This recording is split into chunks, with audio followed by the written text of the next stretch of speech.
Hello, viewers. I'm that your friend, Father Michael Obodo, a Catholic priest who is so passionate about family. Today, we shall be discussing on factors deterring our youth from not going into pig farming or any other farming like poultry farming. Let us use the word generally, factors deterring our youth from not going into farming. Is farming profitable? Oh yes. Is farming lucrative? Oh yes. But what is actually preventing our youth from venturing into this business? The first reason itself I'm going to be discussing is actually what they call land factor. Land factor is accessibility to land is a problem to our youths. All the lands have been acquired by big men, rich men, government, everywhere fenced, and the youths are not given opportunity to access land. How are they going to go about doing farming? Farming itself is done on the land. It's not in the air. So, the land itself, accessibility to land is one factor that is affecting our youth. So many of them are interested. So many of them are trying to reach out to me. You can see that passion in them, that determination. But the problem is actually land factor. And this is actually why we are using this opportunity to call on government to try to see where we can be able to make policies that will benefit the youth to have access to land so that they can be able to farm and feed the nation. Secondly, farming itself is capital intensive. It's it's capital intensive. And our youths coming up, they don't have that huge resources to go into farming. And it's going to be very difficult for them. So many of them are passionate, but going into farming itself is capital intensive. For example, this whole structure here to build it is very expensive.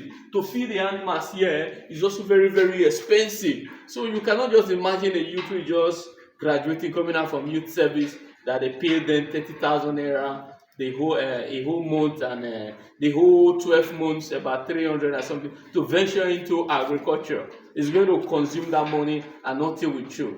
And also, government itself, we call on them to make policies that will help the youth to access funds from different banks.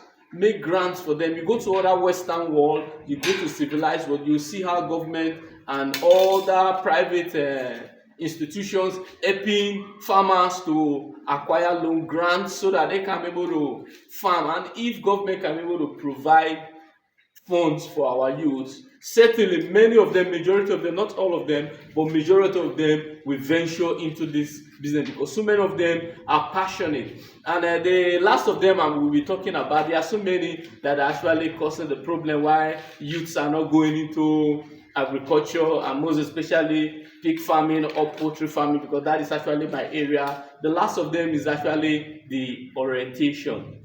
The idea so many persons have sold to them that agriculture itself is a dirty business. Agriculture is actually meant for old people. Agriculture is meant for those in the village.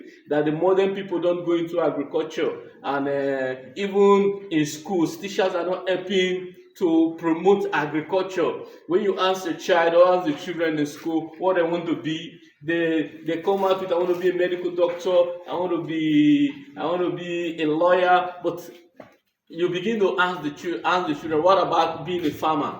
Even the parents that will say, God forbid, they have the idea that farming is actually for poor people. But today, I'm here to tell you that agriculture itself is actually a lucrative business, and it's actually meant for the wealthy. If truly you want to run the economy presently now, agriculture itself is the way forward. And agriculture itself is actually the business itself that can balance your economy, that can make you to match and meet up your mate at any level. And these are actually some of the factors, some of the reasons why our youths are not really interested in coming into farming. Once more, I remain that your friend, Father Michael Obodo, a Catholic priest who is so passionate about farming. Thank you, and God bless you.